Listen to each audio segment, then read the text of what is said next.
Hi, and welcome to our final episode of Workforce Dynamics Africa. I am Basma Hawari, and today we are shining a spotlight on the role of women in the African workplace. With an immense potential and challenges, this topic deserves our full attention.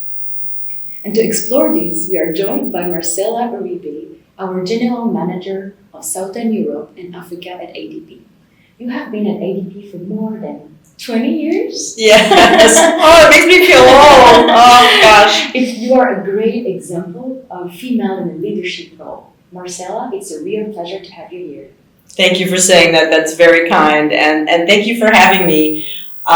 Women in the workforce, and I think particularly in Africa, is certainly a topic that I think is extremely interesting. It's something that's near and dear to my heart. And so I'm really happy to explore this with you.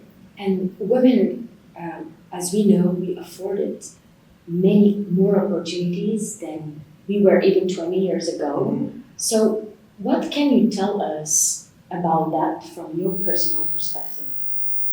Sure. I have seen a strong change. I was going to say dramatic change, or maybe that's a little bit too much. But it really has changed, and for the better, thankfully. I have so many memories and some funny or less funny stories, depending on how you look at it, from when I was first starting as a young lawyer, and especially when you're young and you come in, and oftentimes when I was working in a law firm and I was doing mergers and acquisitions, which is a pretty sort of macho environment. It's a very tough environment, obviously very interesting, very stimulating, and it was great, but oftentimes I was the only woman in the room.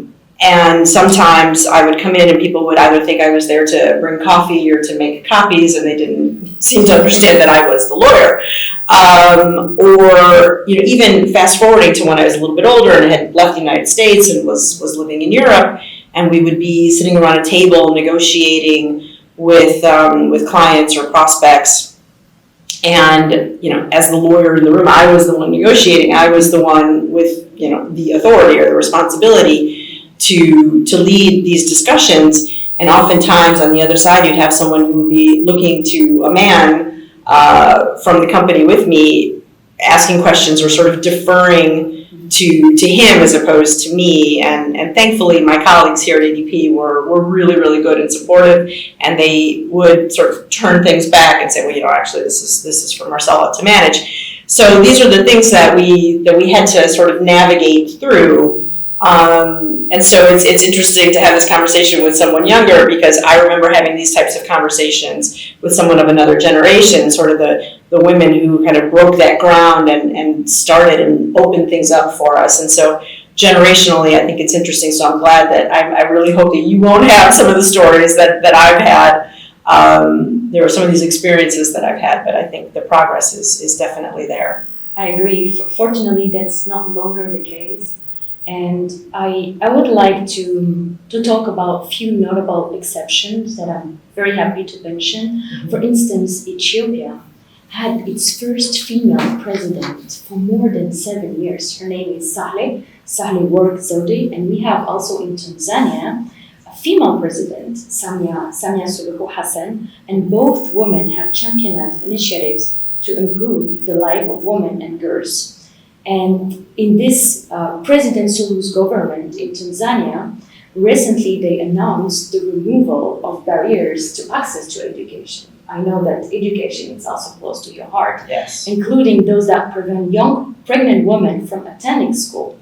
Do you think dire examples make a difference in the workplace?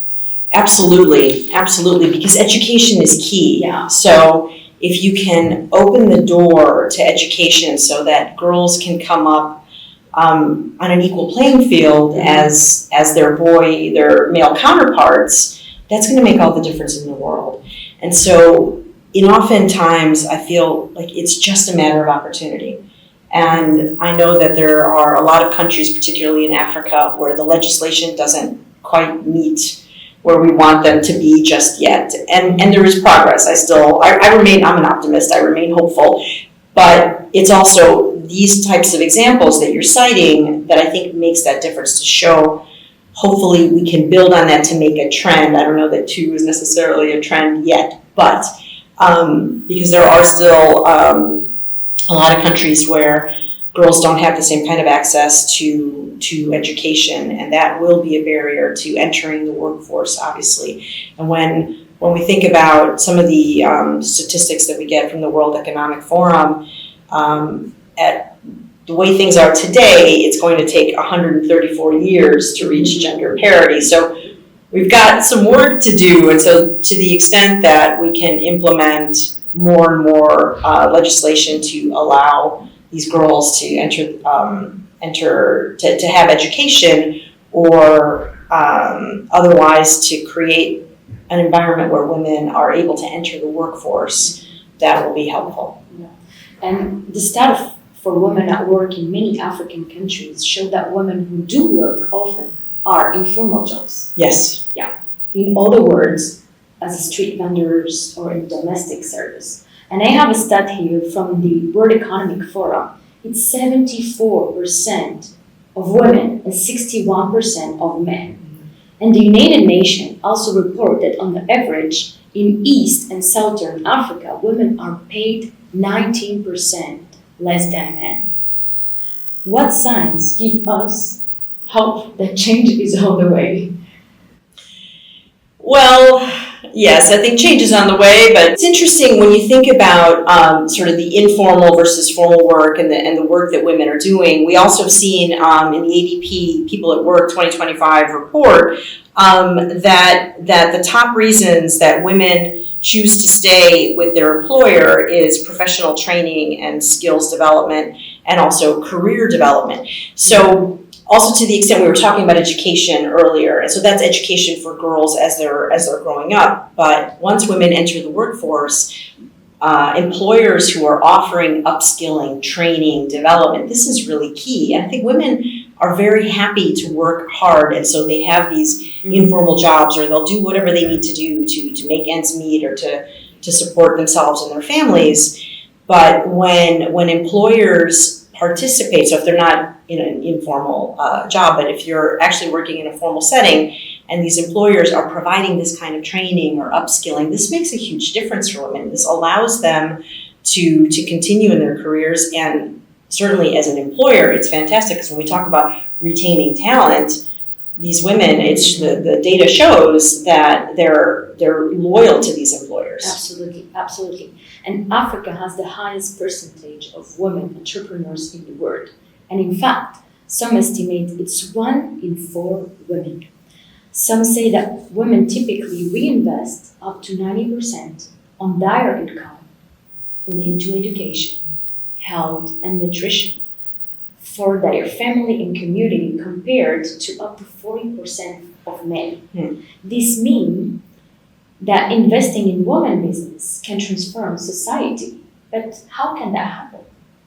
It's true. So when I think about it, it's interesting when you talk about sort of the way women invest their money or spend their money.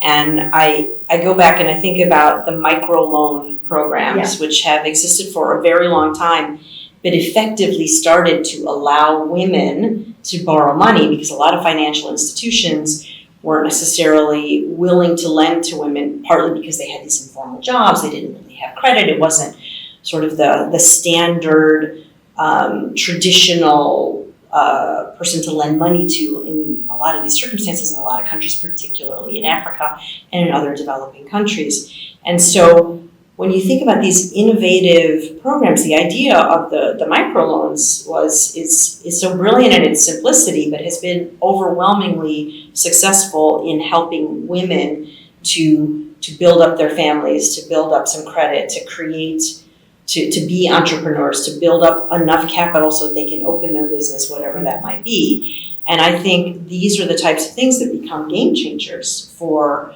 society, because the more these women are able to create these new businesses and create other opportunities, eventually, of course, it has a knock-on effect in a positive way in their communities. So you're helping the women, but you're also building communities. Absolutely, and this is relevant to women in the workplace who often face challenges to be seen and recognized for their contribution. But research suggests that more women than ever are now in the business leadership.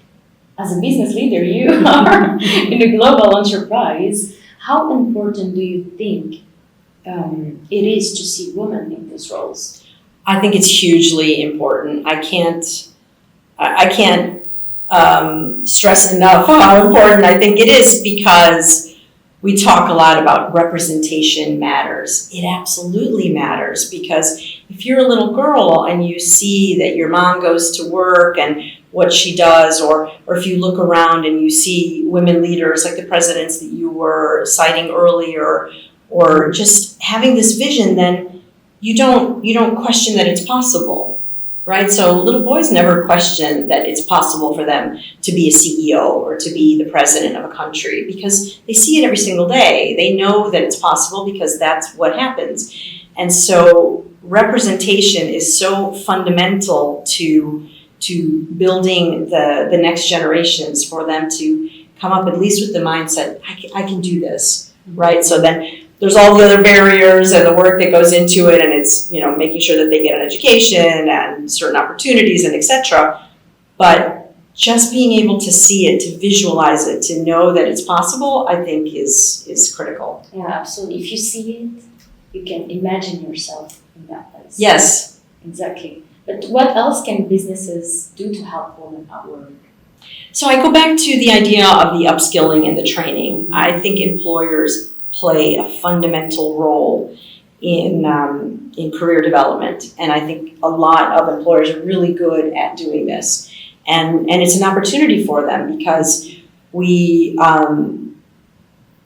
struggle a lot to retain really good talent, and so that's one of the things that you can do, and it benefits everyone. So I think the employers have such a critical role to play, and upskilling, training, creating career development is, I think, always an opportunity.